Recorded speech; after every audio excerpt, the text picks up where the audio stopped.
Hi viewers, welcome to our channel. ప్రస్తుతం మనతో పాటు దాము బాలాజీ గారు సీనియర్ జర్నలిస్ట్ ఉన్నారు. వారితో ఒకసారి మాట్లాడదాం. సార్ నమస్కారం. నమస్తే. సార్, తిరుపతి లడ్డు వివాదం పైన సుప్రీంకోర్టు చేసిన కామెంట్స్ ఏదేమైనా కానీ టీడీపీని అండ్ జనసేనని కాస్త డిఫెన్స్లో పడేసినట్టుగా కనిపిస్తూ ఉంది. ఇప్పుడు పవన్ కళ్యాణ్ గారి మీద కూడా ఒత్తిడి వచ్చేస్తుంది. ఆయన ముందుగానే ప్రాయశ్చిత దీక్ష కూడా తీసుకున్నారు. సో రేపు మాపు దాన్ని విరమణ కూడా చేసుకోబోతున్నారు. ఈ నేపథ్యంలో పవన్ కళ్యాణ్ గారు కూడా రాజీనామా చేయాలి, ఇటువంటి కామెంట్స్ సుప్రీంకోర్టు దగ్గర నుంచి వచ్చింది, మొత్తం హిందువుల మనోభావాలు దెబ్బతీశారని చెప్పేసి విమర్శ అయితే వినిపిస్తున్నాయి సార్. మరి పదవి విరమణ చేసే ఛాన్సెస్ ఏమైనా కనిపిస్తున్నాయా సార్?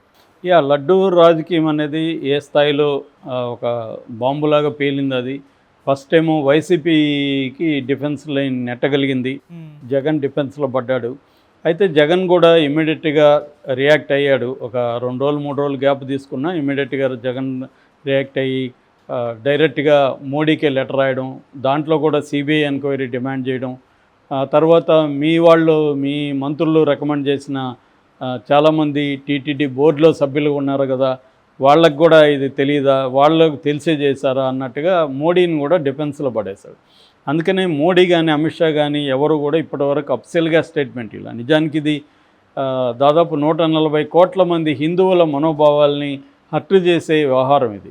కానీ వాళ్ళు హిందుత్వానికి, హిందూ మతాన్ని రక్షకులుగా చెప్పుకుంటున్న మోడీ కానీ అమిత్ షా కానీ దీని మీద నోరు తెరవలేదు. వాళ్ళ మంత్రులు మిగతా వాళ్ళు చెప్పారు, వాళ్ళు ఎంక్వైరీ చేయాలన్నారు, వాళ్ళకి నోటీసులు ఇచ్చారు ఏఆర్ డైరీకి. ఇది జరిగింది తప్ప ఏం కాలేదు.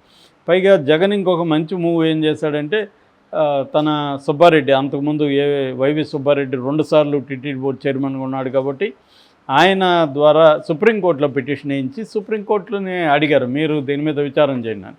దాంతో ఎవరైనా కూడా నిజంగా జగన్ కావాలని కానీ యానిమల్ ఫ్యాట్ని నెయ్యిలో కలిపి ఉంటే జగన్కి అంత ధైర్యం ఉంటుందా? సుప్రీంకోర్టుని అడిగే ధైర్యం ఉంటుందా? డిఫెన్స్లో ఉండాలి కదా. జగన్ ఎందుకు చేస్తున్నాడు అంటే ఇది రాజకీయంగా చంద్రబాబు లడ్డును ఉపయోగించుకుంటున్నాడు అనే విషయం జనాలకు అర్థమైపోయింది జగన్ ఈ పని చేయడం వల్ల.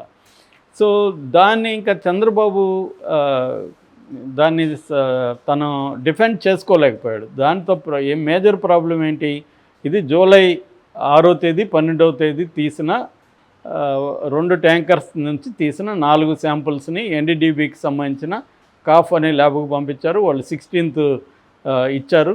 2 నెలల తర్వాత సెప్టెంబర్ 18న ఒక రాజకీయ సమావేశంలో చంద్రబాబు చాలా క్యాజువల్గా దీన్ని అనౌన్స్ చేశారు.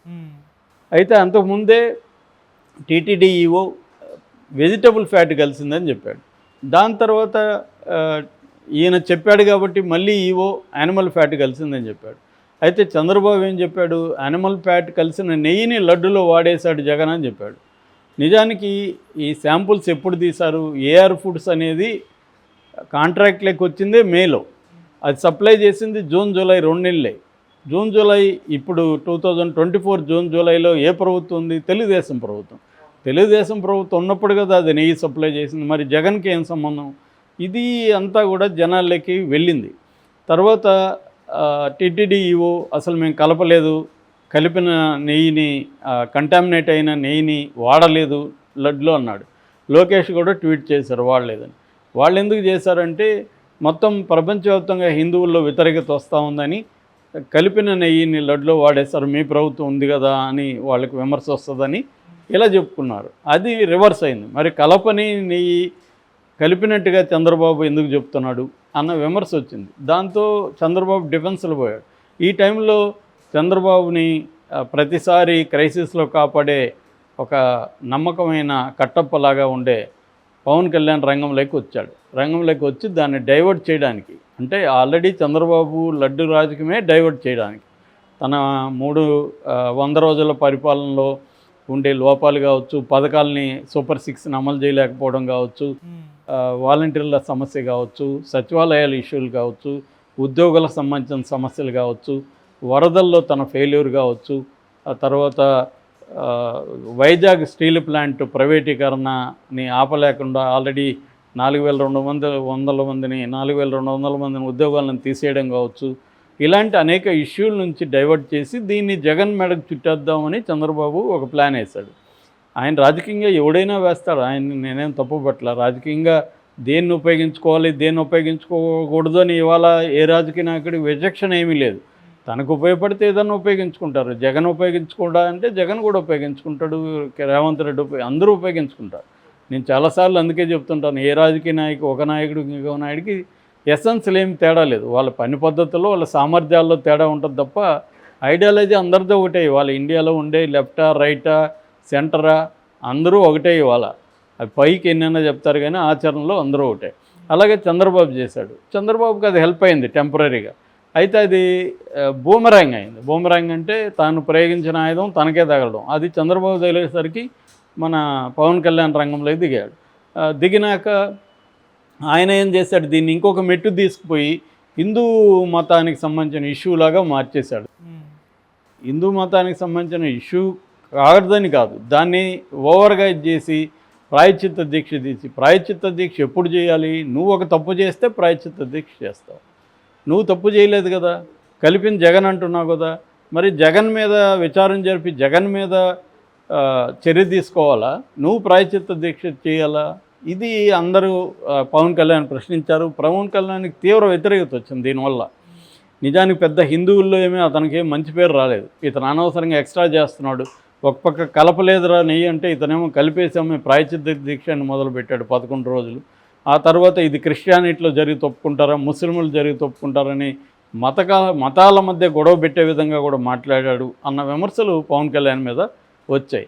దాంతో ఇప్పుడు సుప్రీంకోర్టు ఏమడిగింది, మేజర్ ప్రశ్న. నేను ఆల్రెడీ 2 వీడియోల్లో చెప్పాను కాబట్టి రిపిటేషన్ అవుతుంది. బట్ మేజర్గా ఏమైంది, సుప్రీంకోర్టు అడిగిన ప్రశ్నలు ఏంటి? కల్తీ నెయ్యి వాడలేదు, వాడనప్పుడు కల్తీ నెయ్యి వాడినట్టుగా ఎలా చెప్తారు?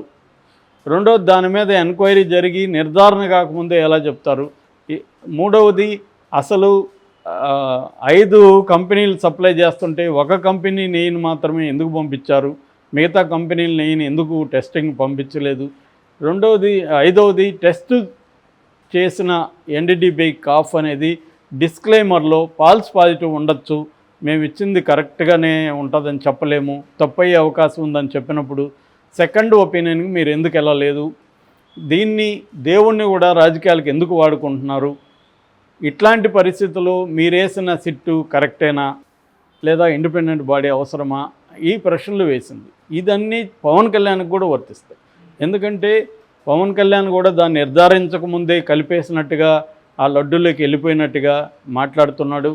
తర్వాత వాళ్ళు ఫాల్స్ పాజిటివ్ ఉంటే సెకండ్ ఒపీనియన్ లేకుండా పవన్ కళ్యాణ్ డిసైడ్ అయిపోయి ఇది క్రిస్టియానిటీలో జరిగి తప్పుకుంటారా, ముస్లింలో జరిగి తప్పుకుంటారా, హిందూ మతం మేము కాపాడుకోవాలని ఇంకొక పిచ్చి మాట కూడా వాడాడు. అది సనాతన ధర్మం. సనాతన ధర్మం అంటే ఎవడికి ఏమి డెఫినేషన్ లేదు, ఇక్కడ ఇష్టం వచ్చినట్టు వాడడమే. సనాతన ధర్మంలో ప్రధానంగా వర్ణ వ్యవస్థ అనేది ప్రధానం అనేది సనాతన ధర్మాన్ని డీప్గా పరిశీలించిన అంబేద్కర్ లాంటి వాళ్ళు చెప్పింది. ఎప్పుడో అంబేద్కర్ కావచ్చు, పెరియార్లు కావచ్చు, తమిళనాడులో వీళ్ళందరూ చెప్పింది సనాతన ధర్మం. కుల వ్యవస్థ, వర్ణ వ్యవస్థ లేకుండా సనాతన ధర్మం లేదు. మరి కుల వ్యవస్థ అనేది కుల వ్యవస్థలో పంచములు అనే వాళ్ళు లేకుండా 4 కులాలే లేదు. వర్ణ వ్యవస్థ అంటేనే అంటరానితనం, పంచములు. అది లేకుండా వర్ణ వ్యవస్థ లేదు.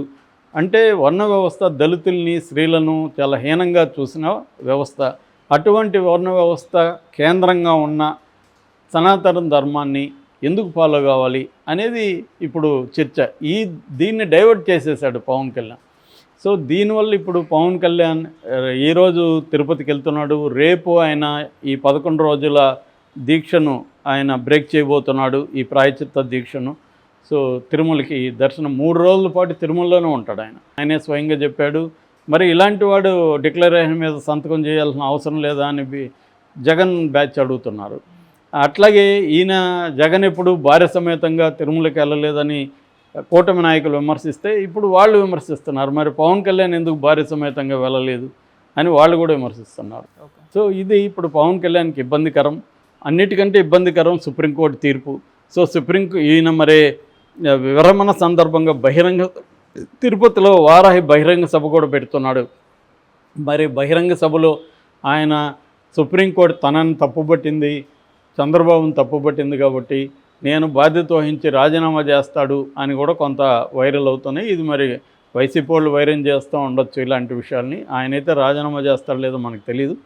ఆయన బాధ్యత తీసుకొని, ఎందుకంటే సుప్రీంకోర్టు ఈ స్థాయిలో తప్పుపట్టింది, కోట్లాది హిందువుల మనోభావాలతో ఏపీ ప్రభుత్వం ఆడుకుంటుందని తప్పుపట్టింది. సో దీని మీద నేను బాధ్యత తీసుకొని రిజైన్ చేస్తున్నాను అని ఆయన ప్రకటిస్తాడు. దాంతో మళ్ళీ డైవర్ట్ అవుతుంది. సుప్రీంకోర్టు తీర్పు మీద చర్చ కాస్త పవన్ కళ్యాణ్ మీదకి వెళ్ళిపోయి ఆయన్ని పొగుడుతూ చూడు ఆయన బాధ్యత తీసుకున్నాడు అని అంటారు. మళ్ళీ కొద్ది రోజుల తర్వాత ఆయన రీఇన్స్టేట్ అవ్వచ్చు అనే ఒక వార్త వినిపిస్తుంది. ఇది ఎంత నిజమని తెలీదు. ఏదేమైనా మనకి రేపు క్లారిటీ వచ్చే అవకాశం ఉంది. Okay sir, thank you so much.